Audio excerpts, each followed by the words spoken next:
Yan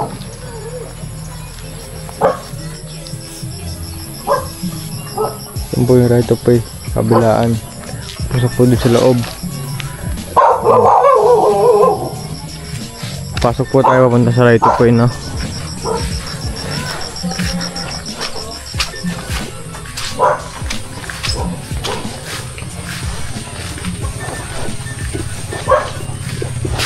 Ito yung right of way, no? Tindahanan. Yan po.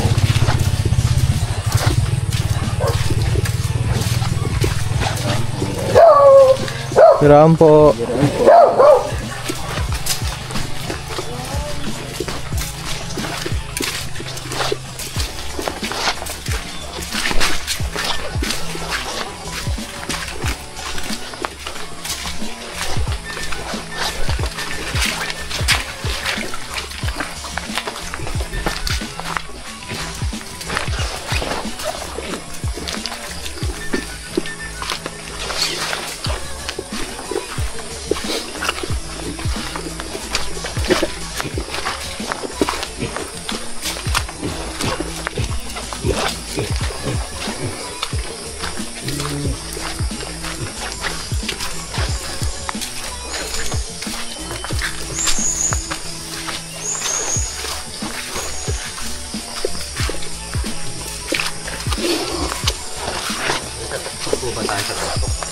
Sa baba po, yung mga tanim daw po.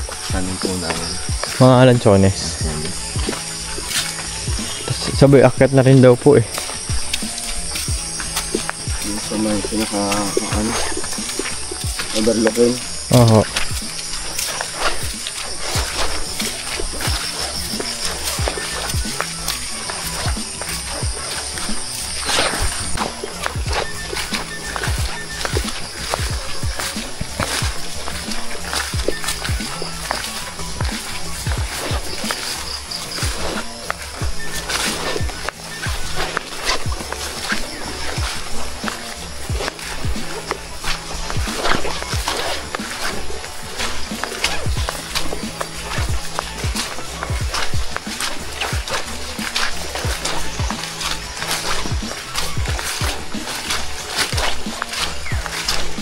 Saan po yung simula ng property, sir? Saan po yung simula ng property?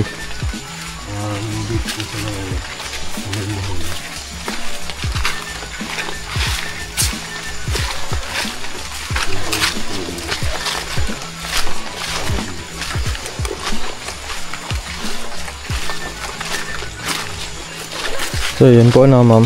Ito po yung simula daw ng property. Ito.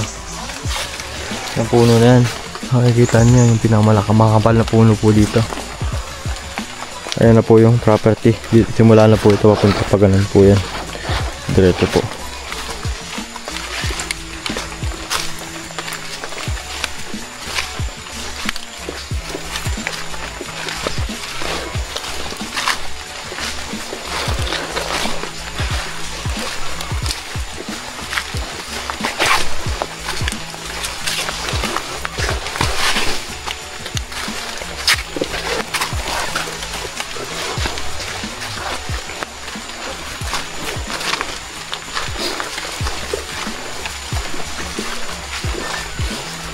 Ayan mo. Ito po yung sinasabing sapa.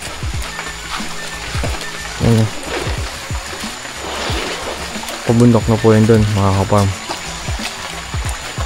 Kasi kapapangat na rin po yun doon.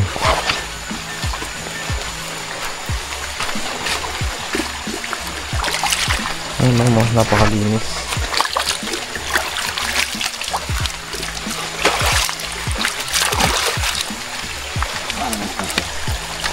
Pangin po doon.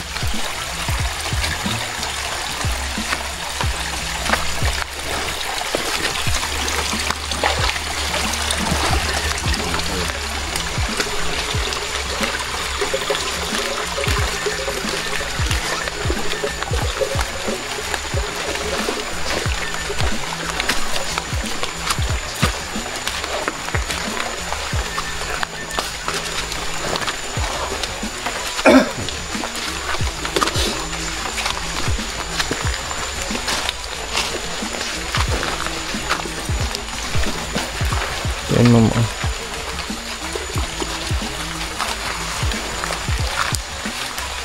Saan po tayo galing kanina? Cut po tayo ng mga farm.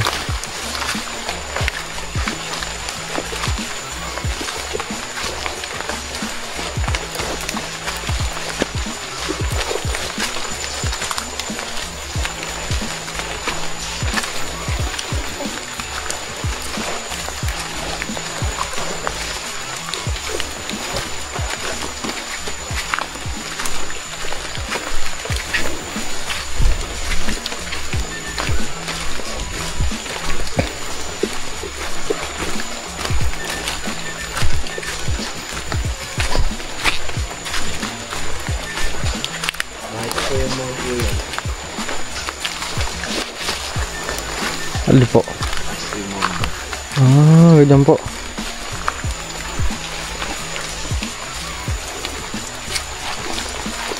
Ito ma'am, ito po yung isang muhon.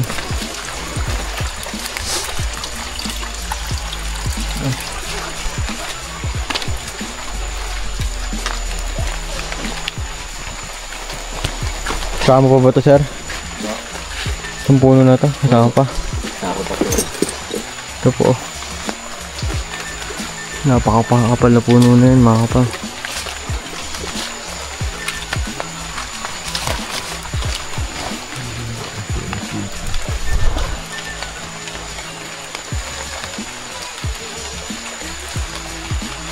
Dito ito yung mga ibang mga lansunas, mga maliliit at kayo.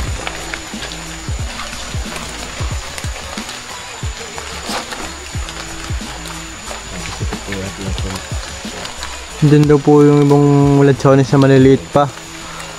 Ayan ma'am. Ano po yun, sir? Parang hindi lang po dito niya.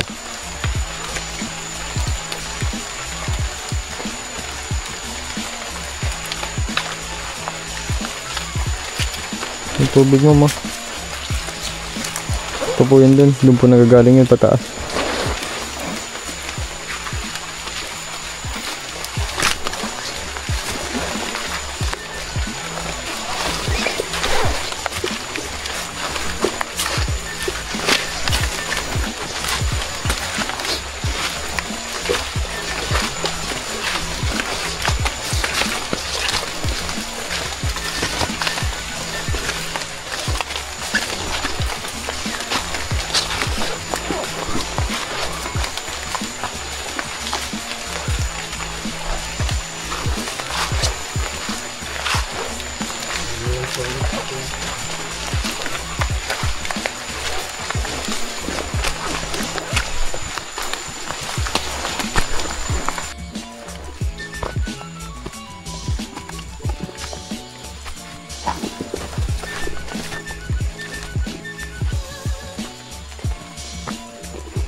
Yung overlooking.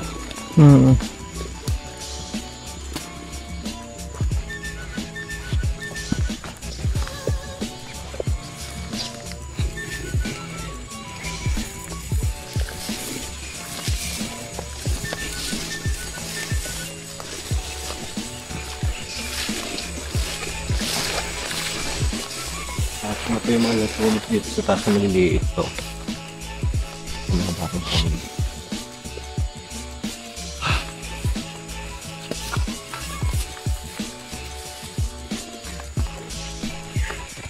Yun yung pinaka-overlook niya.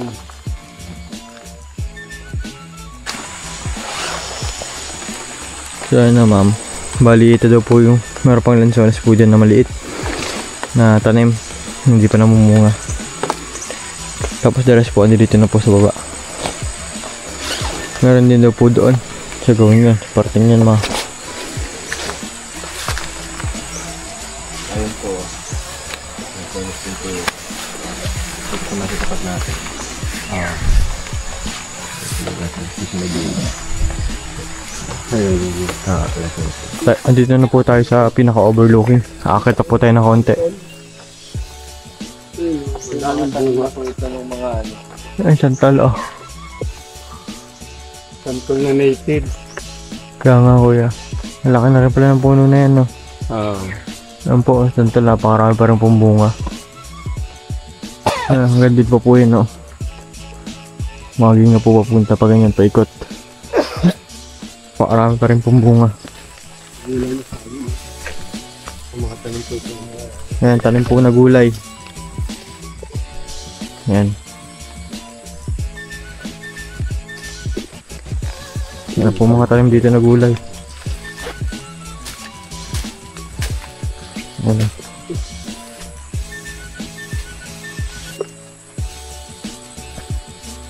Ito po yung magiging taniman po nila ng gulay. Sakali man pong mabili niyo po itong property.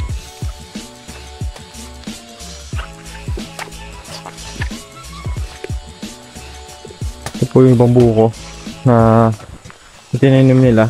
Ayan. May kaliitan pa pero meron na po yung nakabang. Ito rin po sa saging. Ito po mga farm oh.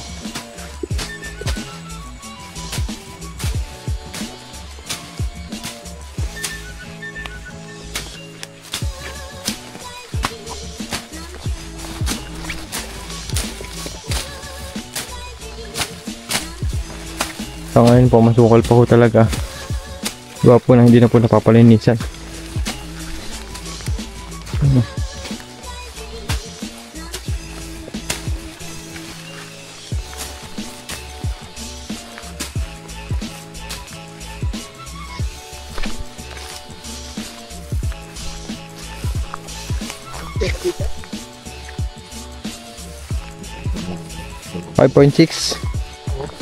$5.6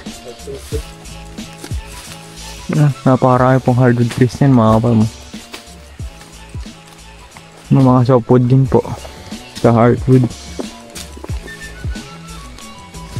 Bukod po sa mga lansones yan mga kapal po yung mga tanim. Ayun, yung tonos mo eh.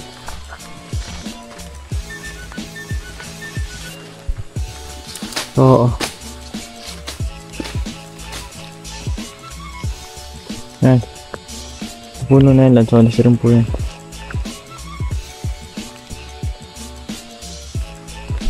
Ito lang ano yan.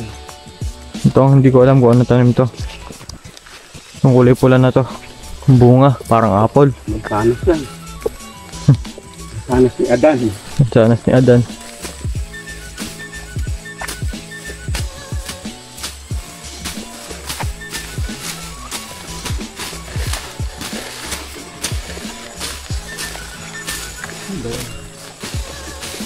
Kaya itong bungang to. Ano, bukod sa papaya.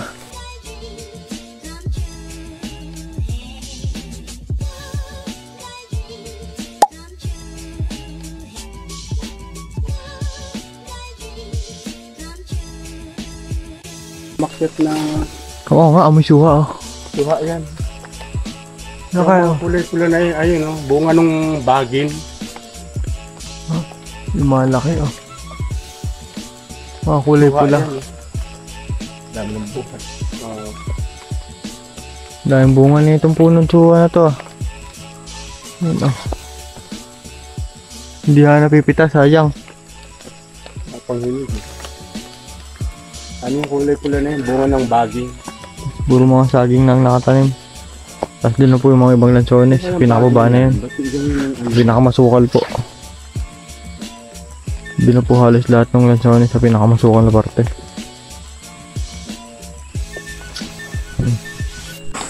So ayun ma'am, dito po sa parting yan. Diyan na po ang mga ilang lansones na nakatanim. Pag ganun po. Yun po ay hindi na po kasi kabisado rin yung daan dahil matagal-tagal na rin daw po hindi nakakakit yung kasama natin po ngayon.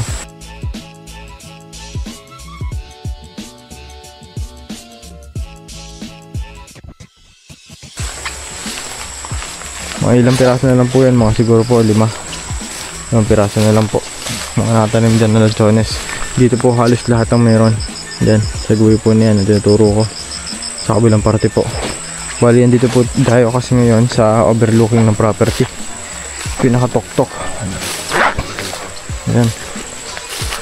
Dahil po na tinuro ko kanina. Ito po yung isang lansones. Oh. Ayan.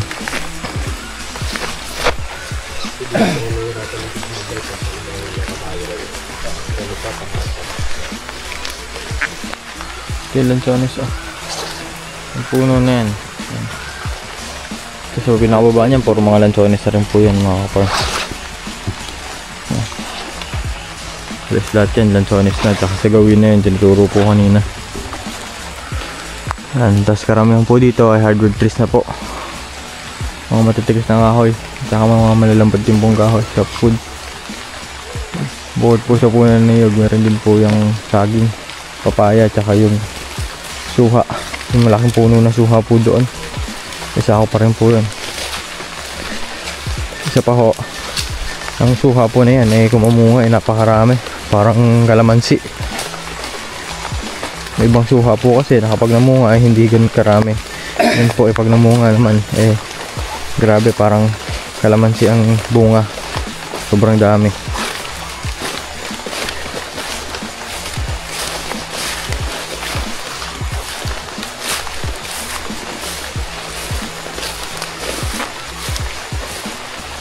Yun makakapang.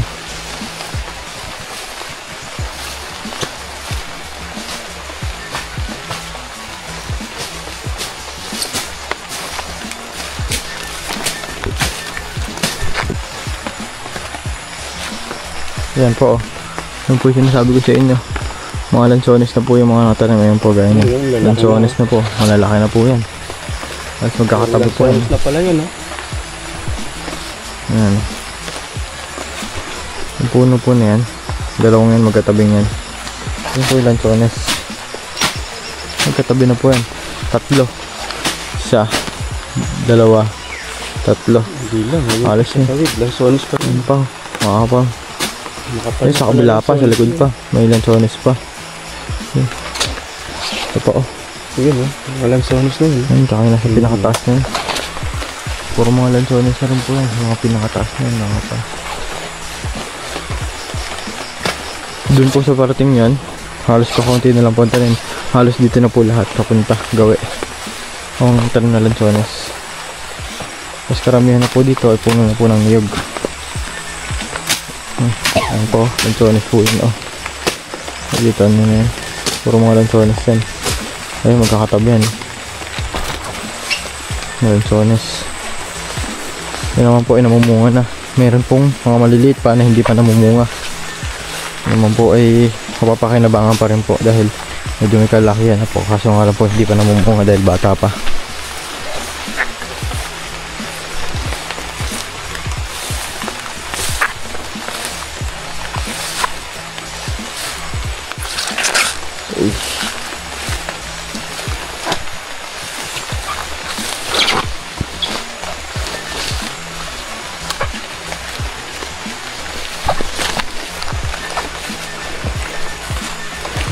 Mga hardwood trees yan mga kapam, puro mga mahogany ang tanim.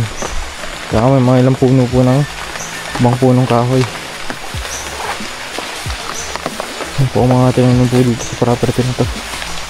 Yan po yung pakinabangan nyo po. Pwede mga pang good lumber po yan mga kapam. Ngayon po kasi ay maulan kaya hindi po tayo makapagpalipad ng drone. Masisira po ang ating drone. Kaya hindi po tayo makakapagpalipad. Ang ganda po sana ito, mapapaliparan natin ito ng drone. Kitang kita yung lansones dun. Pakatabi.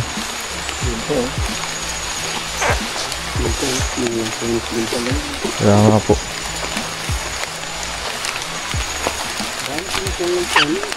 Marami pala itong lansones talaga. Hindi ko lang nakita nung una kasi iba yung naituturo kasama natin. Ay, dami rin kasing puno kaya hindi natin masyado makita kung lansones ba talaga yun. Medyo malinaw-linaw. So, ayun eh. Mga lansones din yun. Kuya? Yeah. Ito, oo nga. Ayun, mga lansones yun. Nandun.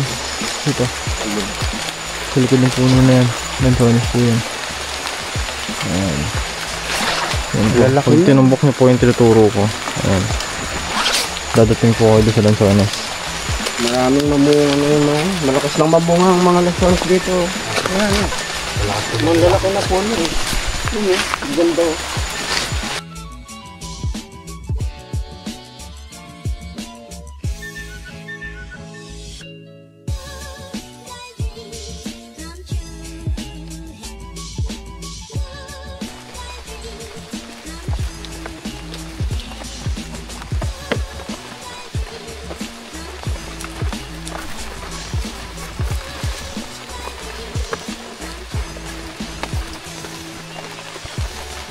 Ito po ay maaari nyo pong pagawa na hagdanan para po din sa pinakatok-tok. Mas maganda po din magtayo ng bahay overlooking. Hindi lang po ganun kataas tong akyatin na to. Hindi lang po matarik.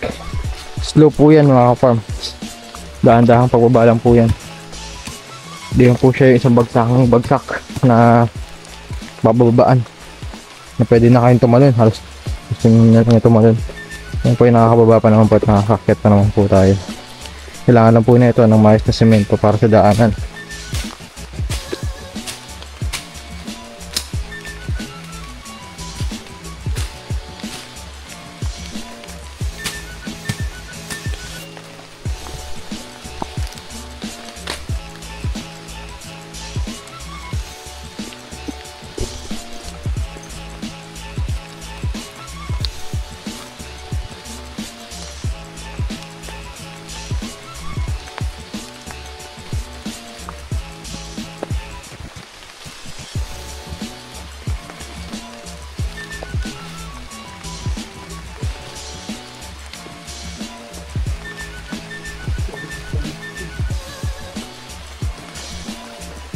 Ano?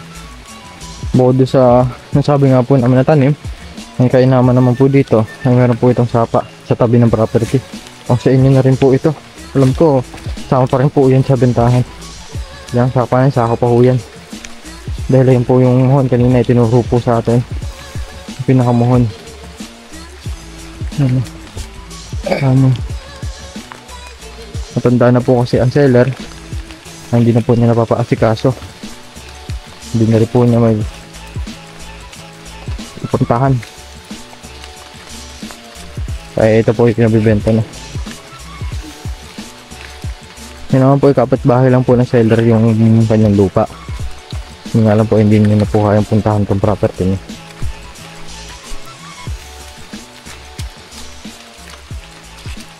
Ayan, nakaka-farm oh. Kita niyo oh. Ayan oh. Pakalinaw niya mga farm.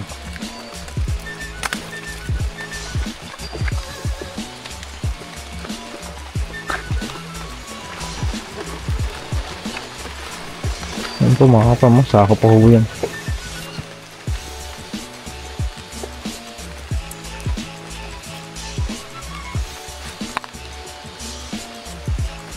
Makahuyan mga farm.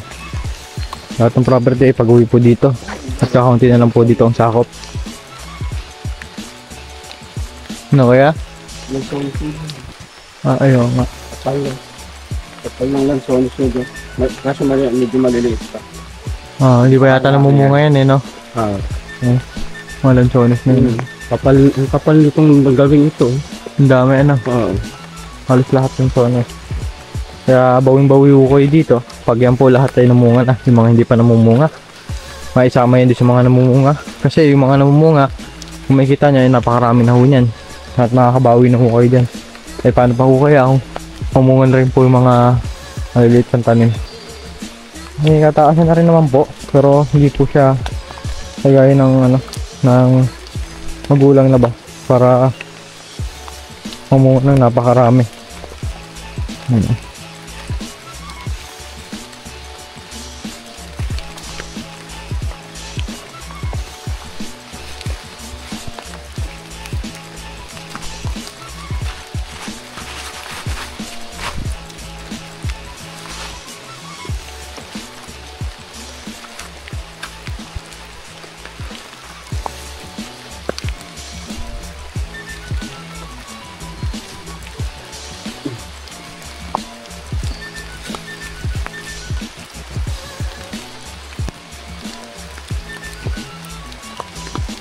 Po.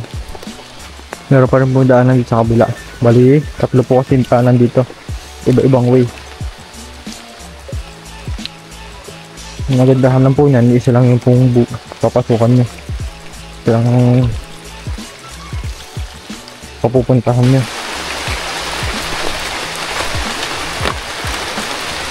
Yan, mga farm. Isa pandaanan dito kasi medyo mga alam pumatarik. Nakasimpo tayo yung treasure. Ano pa din? Saan pa ho yan? Lagay na yan. Ayan o.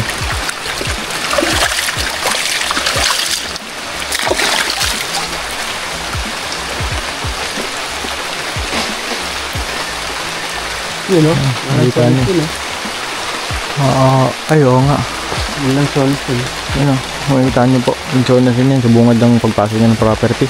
Makikita niyo. Lansones na po agad yan. 2 pirasong puno. Ito. 3. 4. 4 na pirasong puno na po agad. Pa yung iba. Oo, kuya, maliliit pa. Ito lang ang malaki. Dalawa yung malaki. 3 pala. Yun. Isa may nyug. Mismo. Oo. So, ayan po na ma'am. Ayan po yung mga tanim ng property. Yung mga lansones. Napakarami po niyan, mga. Baga, may return investment na po kayo dyan. May return of income na kayo. Kung sakali po ninyo magbibili itong property na to.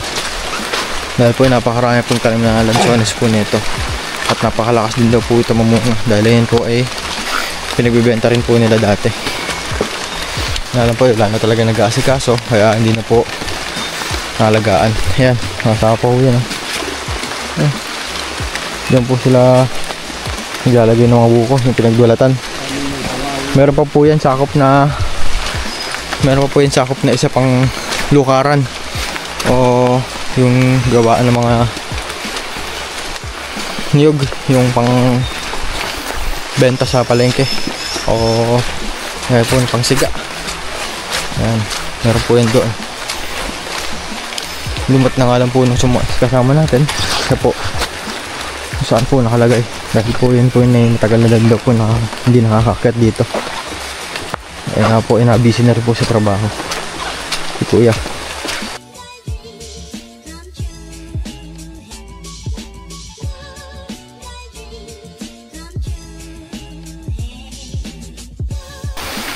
Ayan po yung reto po y.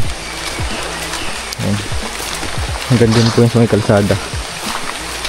Ayan naman po ay wala na po tayo magiging problema dyan dahil nakausap naman na po yung seller tungkol po dito sa right of way na to. Kasi okay naman po yata dito sa mga taga dito na magkaroon po sila ng daan dito. Yun nga lang po, huwag daw po papasaraduhan para nakakaraan pa rin po yung ibang tao na pupunta po sa dulo ng property o makakarating po ninyong property doon.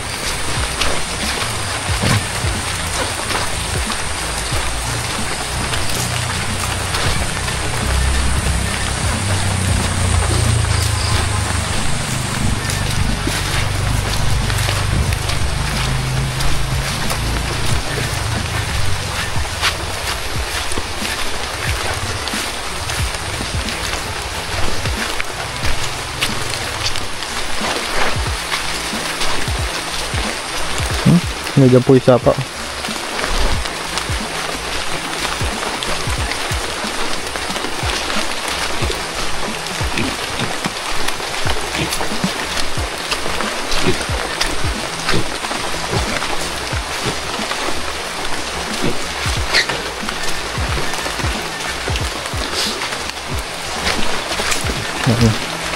Hanggang dito po abot sa sapanan na nagagaling po din sa inyong property. Nababa pa po yun dito sa pinaka ibaba, malapit sa may kalsada. Yan po yung mga dadaanan itong bahay na to. Okay naman po sa kanila. Yan. Bali ito po kasi magiging daanan eh. Yan, nandun po. Ito po yung magiging lapad ng daan.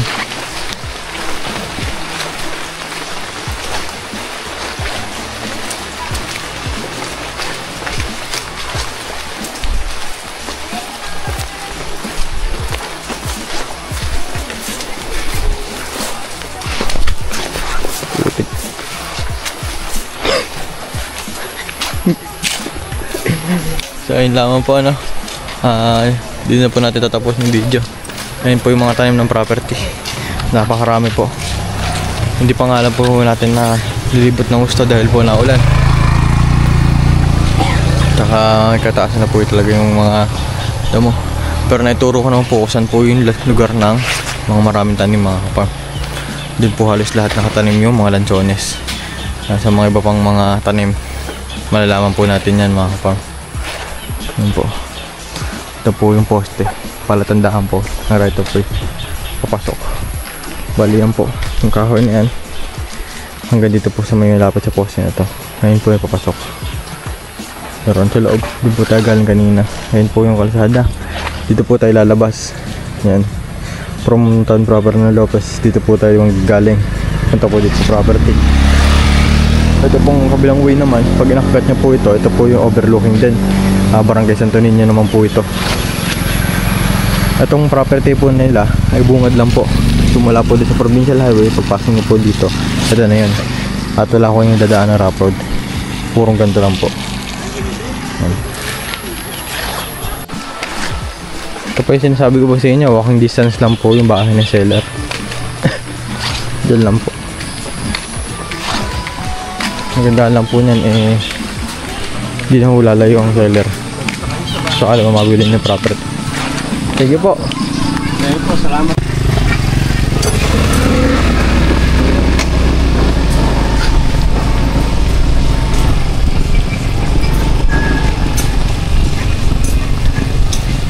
Wala ma'am, ito po yung property. Yan. Pasok po dyan. Ito po yung sinasabi ko yung daanan. Video po natin yung daanan. Palabas po ng provincial highway.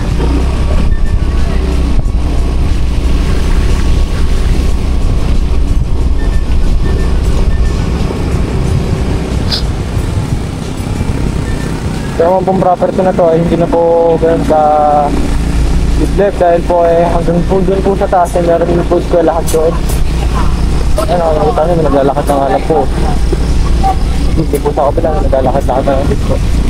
Saka ang kinagandaan po dito, meron na po yung solar rin po. Solar po yan, ilaw. Solar na ilaw na po yan.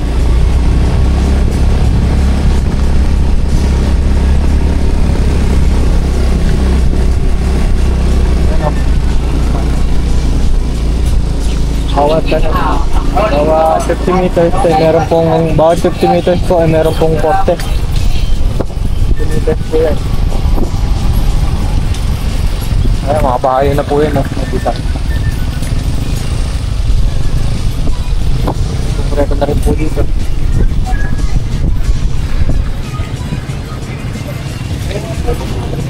So, parang mini market po nila.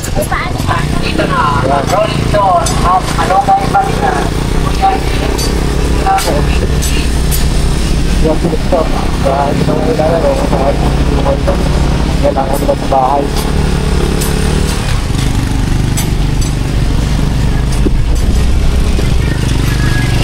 Okay. Eskwelahan.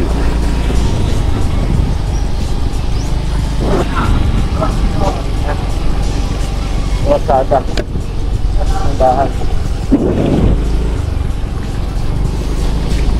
may eskwelahan. Sabi na ito, may eskwelahan po dyan. Oo. Paaralan po yan. Tapos high school.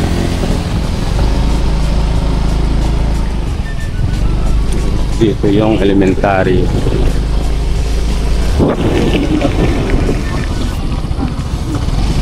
Kasi po yung elementary na. Kompleto na rin po dito. Dahil marami pong mga tao sa lugar na to dahil may mga school na pong nakatayo. Bukod po sa elementary school, meron din pong high school. Tinuro po namin kanina, pinakita po namin. Yan po yung kinagandaanan. Pwede na po silip-silip.